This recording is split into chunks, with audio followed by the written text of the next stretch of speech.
What's up, everybody? Andrew and Skee Prophet Hakeem here, breaking down some NFL games. Happy Friday. I'm excited because I asked Skee for advice about a year ago about doing some YouTube stuff. I respect his grind. I respect how every day you're out here talking, whether it's NBA, NFL, WNBA. So looking forward to talking some NFL with you, man. How are you? I'm doing well. I appreciate you having me on, and I definitely remember those convos. It's good to see the show going, and you do a lot of great work too. So it's nice that you want to share it with the people. I appreciate it, man. I appreciate it. I didn't get to see you this summer, man. I didn't make it out to Vegas this summer. And it's hot as hell there in August, It's a man. So lot I more want summers. to. That's true. I want to come in like, man. Honestly, it was so much fun being there for March Madness that time. I know a lot of people like Yeah, going there for that, it's a but great time. yeah, we'll try and make some money with NFL, and then maybe I'll come out and see you. But I know that when I popped into your stream yesterday, I heard it was like, "Hey, Andrew, just whatever you do, man, do the right thing," and you had that smile on your face.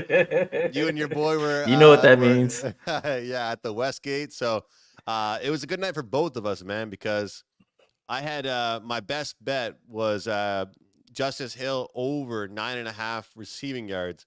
The guy had Mm, like 60, man. They're not always going to be like that, but that felt nine and a good. half. Yeah, 9.5, 10 and a Wow. half, and he had like 60. Fourth play of the game, it cashed. Unfortunately, it was only a 2% play for me at the website, but it is what it is. And you had the Chiefs money line. Hmm. Betting against the Chiefs right now is just tough. I'm sure you were happy though when Likely's foot was on the line. That's for sure. Oh Uh, yeah, the whole Westgate. It was like Ravens jerseys everywhere. eh, Other friends coming up to me telling me to have the Ravens, showing me tickets. And I was happy to get out with that W. It was just me and my boy in there really going for the nice. Chiefs. Well, I'm a Packers fan. I don't know if I ever told you that. So I got a little bit of bias going on tonight. I will say there's one play I like, and it's Musgrave over 2.5 receptions, tight end for the Packers. Just kind of the linebacking problem for the Eagles, and I think that the tight ends are really utilized as kind of like security safety blankets for Jordan Love. Like I'm not saying the tight ends can't catch deep balls, but you already have Watson, you've got Romeo, you've got guys that can catch the deeper balls. So I feel like they're kind of like that safety guy for Love, and so they get him. He's not really going to be a yards guy for me. The tight ends for the Packers are more so reception guys. So that's one play I have looked at. I do think that Romeo for me is a yards guy, not receptions, because he's someone that could not get the ball for like a handful of drives and then just catch 140 yarder. So kind of lean towards that. Hard to argue some props for the Eagles, but before we jump into the Sunday slate, anything you have for people that are watching live right now for tonight? Yeah, well, you can tell me how you feel about this as a Packers fan, but last year you guys, I'll say, exceeded expectations. Had a really good year. Jordan Love looked good. Um, is it repeatable? We see these rookie quarterbacks have really good years, and in that second year, it can be the sophomore slump. Yeah, Um, this is a team that scored on 95% of goal to goal situations. You're going to see some regression there. And I just, my personal opinion and how I view this game is everybody is high on the Packers because of what they did last year. Everybody's yeah, low on the Eagles because of how they ended last year. I mean, I think they started 10-1, but they were like crumbling. I think they won one of their last 7 or 8 games. And so nobody wants to deal with the Eagles. But there's a few things that I do like for them. First is I always do think about the defense. I know they lost Hassan Reddick, but they got some guys to make up for it. I know they got Bryce Huff. They drafted some guys on the defensive end, and I know they got Gardner Johnson. So I do think they made some moves to get, to replace and be okay on the defensive end. I look at the offense. Everybody knows they have Saquon Barkley, and that's the hmm guy who was having success running with a terrible offensive line. Now you put him behind the Eagles' offensive line, along with all those other weapons on the team. I mean, it's kind of pick your poison. So I know that's the true. Packers don't have the greatest run defense. I think Saquon is going to run all over them tonight, and I like the Eagles on the money line.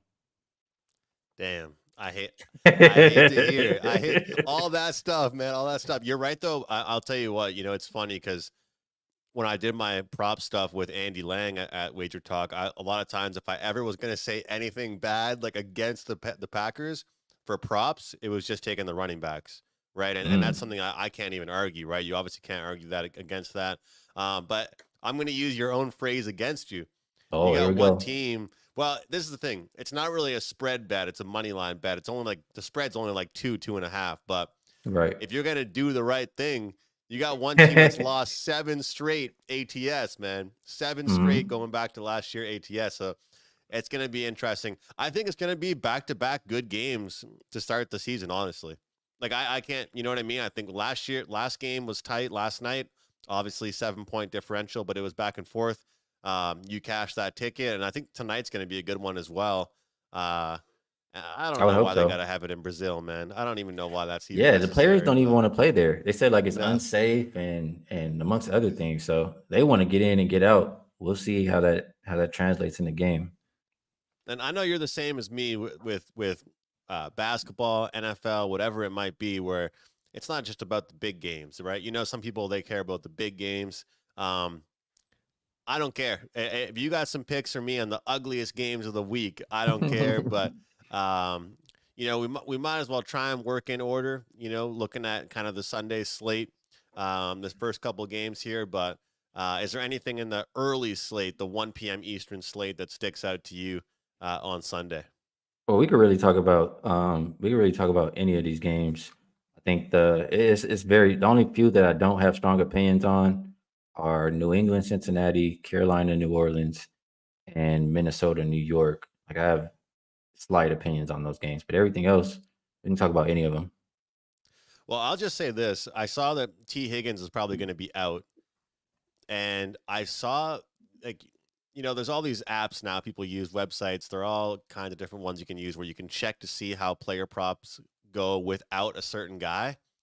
And Jamar Chase receptions actually see a lot of people they overreact, right? They're going to say like, okay, well if there's no T Higgins, I gotta put player prop bets in on Jamar, right? But it's kind of the opposite because if there's no T, then that means there's just more guys that Double are gonna, coverage. yeah, exactly. So like pretty much anything. It's like a lesson for people. Anything that seems easy isn't easy. Like, oh yeah, no T Higgins. Okay, this guy's gonna get a good day. So there's a chance I actually might take the under receptions for Jamar Chase. Um, but Chase might be honestly, either banged up or is he just not in condition or something. I saw something about him maybe not playing even. well, I think it was because of the contract. It was because he was holding out with his contract. Okay. Yeah, and he just wants to get paid. That guy just wants to. I think, and especially now but you're right. I mean, and if you're not familiar with, I mean, he knows the system. But if you haven't been playing a lot in practice, he was showing up in street clothes, man, to practice, and just telling them, "I'm not going to practice with you." But I think there's one thing that I've tried to get better at, Ski, is like you obviously want to get the best number, right? But Yeah. as someone that handicaps a sport like NBA, when the numbers are constantly changing, sometimes you can't always get the best number. Right. And so for me, I told myself all summer long, you got to bet Patriots game unders. You got to bet Patriots games unders. And I think it's gone down like 3 points, which is a lot for the NFL. But even at 40 and a half, I still endorse that underplay. I think that you're going to be looking at that game in the fourth quarter and saying to yourself, why did I not bet the under? If we don't play this under, we're going to look at it. And I think that when you look at the Bengals, they're notoriously bad starters offensively throughout the past few seasons. Yeah, and I can't talk you off of that under. I mean, Patriots, we all know they should struggle on the offensive end this season, and the Bengals side too. Now, I mean, they could be without a lot of offense, so I could Yeah. definitely see that one being a lower scoring game. Just personally, uh, this is the first year, Drew, where I started preparing for NFL in July. So I've done a I lot of love it. homework on all these teams, and When I was if I've capping done CFL, when I was doing Canadian football. if I did that much homework and I don't have strong opinions, I don't need to play. So No, this is one no. where I'll leave it for everybody else. Hey, we're not going to force anything out of you, that's for sure. What about Cardinals Bills? That one's kind of an interesting one. I've been hearing a lot. Like I can kind of make a story for both sides. I'm actually about to do a show with a guy in like an hour that's out of Arizona. And honestly, I sent him my pick being in Arizona, and then like right after I sent the pick, I was like, man, I could kind of see the Bills covering that one too. I just like I don't like laying a lot of points with this Bills team, even, and I expect a lot of regression from them this year, and people around them are getting better. Obviously, no Diggs, and sometimes that could be a good thing because you know how he demanded the ball like 24/7, but that number at 6.5, I saw some weird numbers with the Bills in that point spread range don't do very well. Well, I'll say if I'm playing a side in this game, I would agree with you. It's no way that I'm backing the Bills. I'm more interested in the total, but this is a Bills team who lost offense, right? You lost Stephon Diggs, you lost Gabe, and then the defense. I mean, you lost your well, you lost your center too, but you lost your entire starting secondary.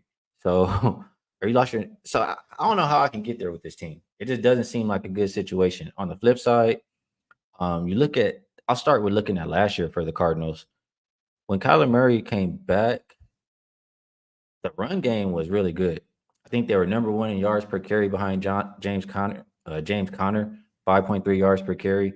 So just having another threat out there or a better quarterback helped out the run game. And then now you have I'm blanking out. What is the rookie? The rookie is it Harrison Jr. Yeah, Um, Marvin Harrison yeah, Jr. you Yeah, have Harrison Jr. now over there to give him another threat. You have he's gonna be McBride. good too. Yeah, and you have all this offense against the Bills defense that got worse. And then on the same token, this Cardinals team. So I do lean with you on the Cardinals, but at the same time, the Cardinals the defense is really young. I think it's going to take some time for these guys. Like they were one of three teams that gave up like 6 yards per play last season. Mm. So I think it's going to take a little bit of time for them to gel and get better. So I think both defenses really struggle. I know I talked about the Bills missing some offense, but they got Mr. One Man Army, Josh Allen over there. He's either going to do it all by himself and score, or he's going to be out there throwing picks and making easier opportunities for the Cardinals to score. So Oh I like man, this you game up and over. up and over. Okay, and you know what? That might be the best way to go about that game. Like, forget about picking a side. Just watch these two teams go at it. One thing important for the Cardinals, I didn't realize. I was shocked when I was doing my research for the season. They were a top four running team in the league last year. The Cardinals. You add James Marvin Conner. Harrison Jr. Yeah, James Conner. I like his rushing attempts. Yeah. Prop. You know I like props, and 16 and a half is the number, which might sound kind of crazy, but like if they can establish the pass and the run and have that good balance, because I felt like last year the pass was so bad that they, especially when Kyler gets hurt, that they had to just keep running the ball, even when they Right. were losing games. But if they can be a lot more balanced, I think it'll really help them out. And as you mentioned, like Josh, like I feel like sometimes he throws INTs, it's almost like a punt. Like he's like, I'm just gonna throw it like 70 yards and see what happens downfield. But all right, so you like the over. I'm gonna stick with the Cardinals here. I just think it's too many points. In week one, I love taking the dogs. I just taking the underdogs here. Houston and Indy. This one's kind of weird to me, man, because I like Yeah, another it dog is. here. I like the dog in this one, but this to me at 2.5 was a good teaser leg. So now it's at 3. I'm seeing at some books. Are you buying into the Texans hype or what do you think? I'm not gonna lie, I haven't bet the side. I've only bet the teaser. I will say that. I only bet the teaser so far. Well, I am a strong believer in CJ Stroud. And I know Okay. I mean, you can make the argument I made against Jordan Love for CJ Stroud, right? We've only Mm. seen a little bit of him, but I'm just, from what I've seen, he gives me the confidence like that is a guy that I absolutely trust and really going to try my best to not go against. And you make the team around him, even better. I am a believer in the hype on that team for those reasons. When I look at this game individually, I mean, the first thing that popped out to me was the Texans are only like, what was it, -1.5 or whatever it was. I'm like, why are they so short if they're this good? And I think Yeah. about it more. The Colts, um, the Colts are good too. They didn't have that much talent last year, and they still damn near made the playoffs. Now you'll have Anthony Richardson healthy. I'm a big believer in Shane Steichen. I think he's a good game planner and gets them out to good starts. But this is also a game where the Texans last year it was like a win and get in situation for the playoffs between them and the Colts. and the Texans beat them. So it's also a little bit of revenge there. I think the Colts, like I want to say, how do I say? They had more. I want to say they had more cohesion just because I feel like it's more moving pieces for Texans. So it was one where I went back and forth on the side, but I do trust both teams to score. I think that the Colts, they have really good offensive line. The combination of Anthony Richardson and Jonathan Taylor are going to be able to run all over the Texans. It makes me think about that game in the playoffs that the Texans played. It might have been versus the Ravens, where the Ravens just ran all over them. Like I can see the Colts doing that in this game. And if the Colts do go up like that, I already told you how much I trust CJ Stroud. So I think this is a game where we see a lot of points. I ended up taking the over and just passing on the side. Yeah, I mean, both teams healthy, a lot of pieces there, and I could see both defenses struggling. This could be one of those games that's like fun to watch. Like just like you said, you kick back, don't even stress about the spread. And that's why I told you, Ski, I'm on I got them up to I think it's like 8.5 is what I got. And I don't think you'd argue that, right? I mean, those two teams, the way that they're gonna go back and forth, like I don't know if I'm willing to be on that side if it wasn't for the teaser leg. Toby in here saying all the money in the Packers, line is sus, money on the Eagles, punt Mackers. See, this is what I'm going to say about this, and I'll get your opinion on this real quick too. Is that I don't know how much you care about the split stuff, the public, and I all that don't at stuff. all. You don't care? Yeah, I didn't think you cared, and I'll tell you, like I'll put it this way: I'm aware of it. I'm Mhm. aware, but this is what people have to be aware of. Those guys that are tweeting, like how you'll scrolling on your Twitter and like your For You page will say like this team has this much money, this team has that much money. In my opinion, it's better to look at that stuff if it's like actually a decent point spread. Because here's why: most people that are betting on the Packers tonight, right? They're betting the money line. Why would a lot of recreational bettors and most people bettors anyway aren't going to bet a team +2 or +2.5? A lot of people that take short dogs bet the money line. You know what I mean? And Toby, here's the thing: you're saying it's like 70% on the Eagles is crazy. It's depending on the number, it's been different. So, you know, you're right. The Eagles seem to be a popular play tonight, but at the same time, you know, there's a lot of popular plays that win, but at the same time, the Packers were a popular play at the other number. And that's the thing is like in these particular numbers, when it's like -1, 2, or 3, I don't really care about that stuff. I'm more interested in peeking Ski when it's like a 6.5 point spread or a 7.5, then I'll be like, all right, what's the action coming in? But when it's like this, we're talking just win. Like it's Right. just win. It's pretty much just win the ball game. Is kind of how I feel. But I know you couldn't give a shit about about No, that I stuff. could You're care less. yeah, I and watch and, the and games, I cap the games, and I go with how I feel. I mean, I understand what all that stuff means, and if you're a little more unfamiliar with a sport, it might help you out more, but it's not gonna get me to the window because somebody is betting something. No. yeah, exactly. And you know what's funny? Just real quick, I want to get a few more picks off you, but in the CFL years ago, I could have just told you like, hey man, if you want to get into this league, follow the money and you'll win. Like no joke. I could have told you to open up Wager Talk odds, Interesting. but past 3 years, it's been so wrong. It's like the opposite, man. It's crazy. So like you're going against the quote unquote sharp stuff has made you so much money. If a team opens up at like minus like let's say 4.5 and they close at like -6, I've a lot. If I didn't have a play, because it's only 4 games a week, only like 9 teams, right? So if I didn't have a bet on a game, I remember I was on vacation. I was actually away for a wedding, and I opened up my app. I was like, I want to get some action. It's the night before the wedding. I didn't really like love the game, so I was like, holy shit, like this line moved like 3 or 4 points. So then I just bet against the move, and that team won outright. Like Mm. it's one of those things where like and it goes to show you can't always just trust it.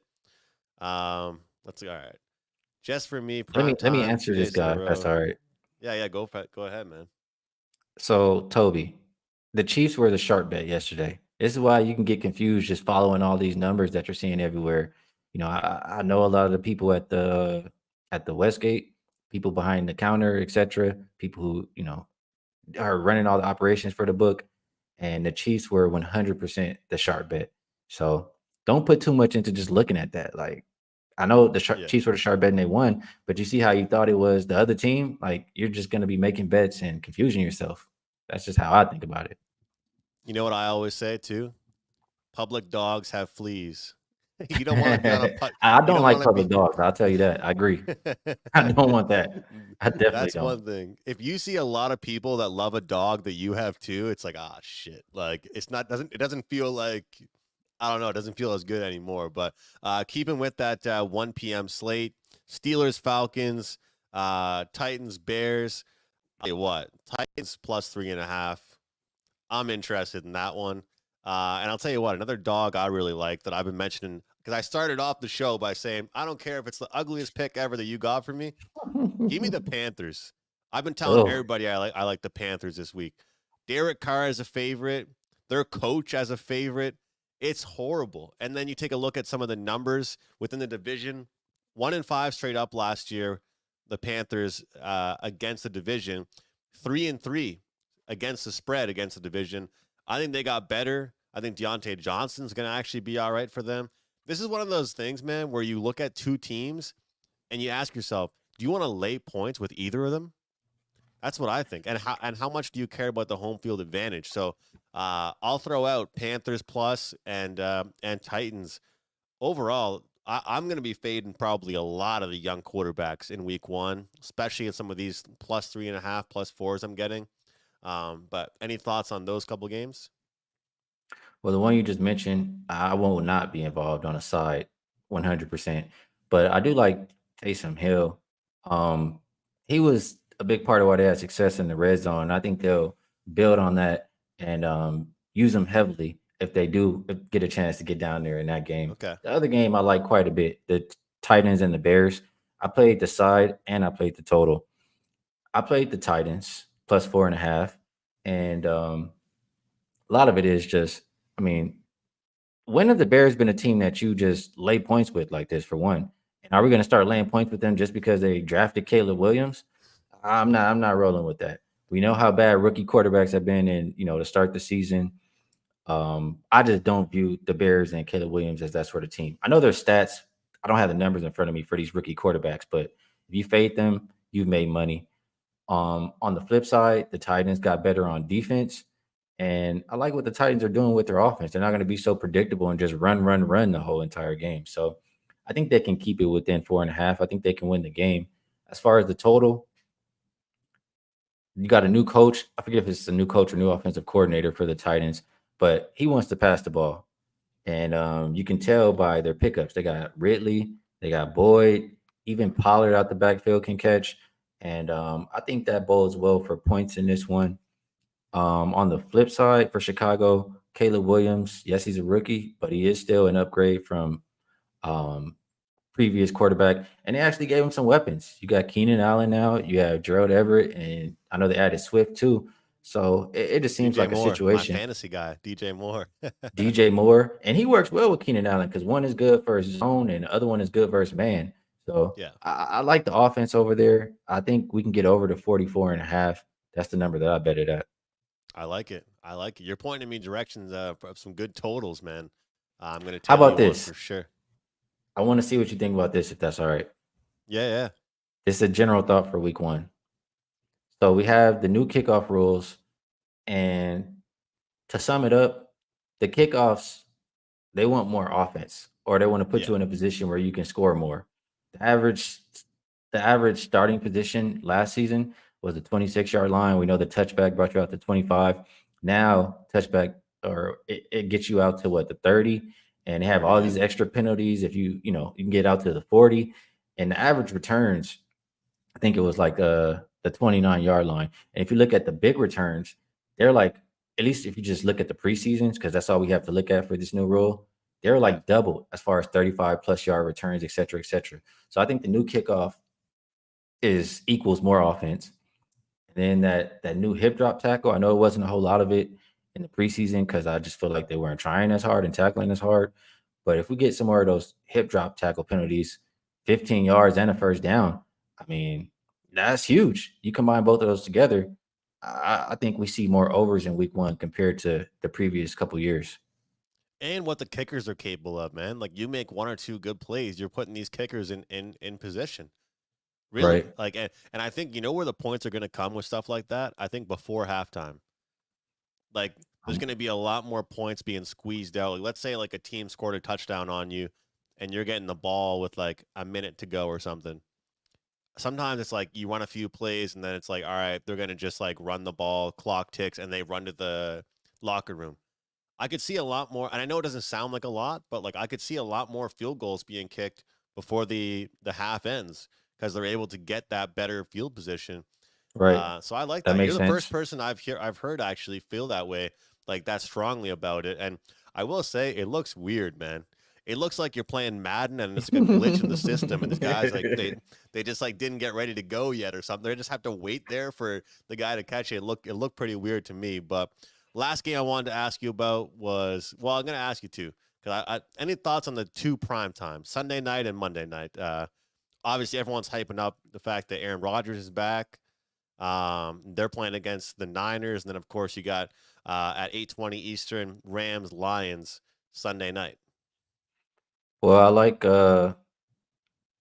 I'll start with the Rams and Lions. I'll build on what I was saying from, I'm already looking to bet overs to start the season. I think they'll be, how do I say, like the penalties, if there are some, they'll call them more in the first couple of weeks of the season. So I'm already trying to get there. You have a Lions team who is elite, efficient on offense. And you have a Rams team who number one spending on offense, number 32 spending on defense. You lost Aaron Donald. They don't give a damn about stopping nobody. They just want to score. And you got weapons back. You have Cooper Cup healthy. You have Nakua healthy. Um, I just see a team. I think Matthew Stafford, like I trust him tremendously. I think he's going to have a really good week one. I trust him to score. And I don't think their defense can stop anybody, especially the Lions. I'm really high on the Lions this year. So this one was one of the simpler plays for me. I got over 50 and a half.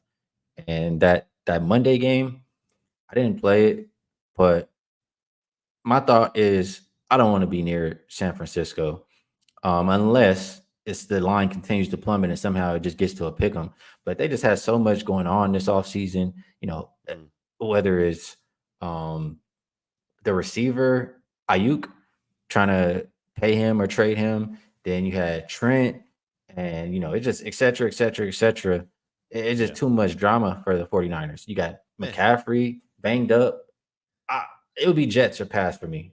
And the crazy thing is, man, they ended up paying him what he was being offered the whole summer anyway. That's what I find crazy is that the It's money that kind he of ended up genius on getting. his part. He's And he just didn't chilling. have to work for a month. Yeah. He still gets paid.